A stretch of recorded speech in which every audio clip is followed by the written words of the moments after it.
शारदीय नवरात्र प्रारंभ हो चुके हैं। माँ भगवती की आराधना के ये 9 दिन भक्तों के लिए उपासना, उपवास और माँ की भक्ति में लीन रहने के हैं। नवरात्र के दूसरे दिन माँ भगवती के ब्रह्मचारिणी रूप की पूजा होती है।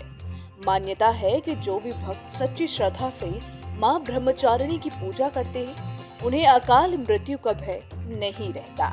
माँ अपने भक्त को मनचाहा आशीर्वाद प्रदान करती हैं। पौराणिक मान्यताओं के अनुसार अगर नवरात्र के दूसरे दिन व्रती माँ भगवती के ब्रह्मचारिणी को स्मरण कर उन्हें शक्कर का भोग लगाएं, तो माँ भक्तों को आशीष प्रदान करती हैं। अब आपको माँ के ब्रह्मचारिणी रूप की महिमा बताते हैं।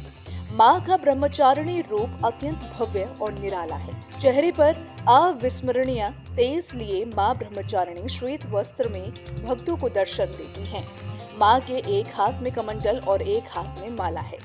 भक्तों की आस्था है कि माँ के इस स्वरूप की आराधना करने से भक्ति, त्याग, संयम और वैराग्य में विकास होता है। माँ ब्रह्मचारिणी को तपस्याचारिणी, अपर्णा और उमा के नाम से भी जाना जाता है। मान्यता है कि इस दिन साधक कुंडलिनी शक्ति को जागृत करने के लिए भी साधना करते हैं। माँ ब्रह्मचारिणी के किसी भी भक्त के लिए माँ की स्तुति का एक श्लोक सरल और स्पष्ट है। माँ जगदम्बा की भक्ति पाने के लिए इसे कंठस्थ कर नवरात्रि के दूसरे दिन इसका जाप करना चाहिए। मंत्र कुछ इस तरह से है।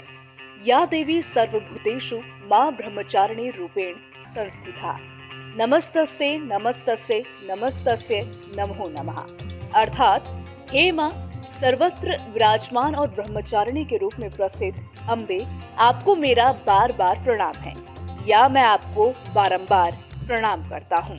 नवरात्र के दूसरे दिन जो भी भक्त इस मंत्र का जाप करता है, माँ ब्रह्मचारिणी की कृपा उसे सर्वत्र सिद्धि और विजय की प्राप्ति होती है। पूजा विधान के अनुसार इस दिन ऐसी कन्याओं का पूजन किया जाता है जिनका विवाह तय हो गया है लेकिन अभी शादी नहीं हुई है। मान्यता है कि इन्हें अपने घर बुलाकर पूजन के पश्चात भोजन कराकर वस्त्र, पात्र आदि भेंट किए जाते हैं। अब माता के इस नाम से जुड़ी कहानी भी आपको बताते हैं। ब्रह्म का अर्थ है तपस्या। माँ ब्रह्मचारिणी को ज्ञान और तप की देवी कहा जाता है। मान्यताओं के मुताबिक पूर्व जन्म में माँ ने पर्वतराज हिमालय के घर पुत्री के रूप में जन्म लेकर भगवान शंकर को पति के रूप में प्राप्त करने के लिए कई हजार वर्षों तक कठिन तपस्या की थी। इसी कारण उन्हें ब्रह्मचारिणी के नाम से जाना गया।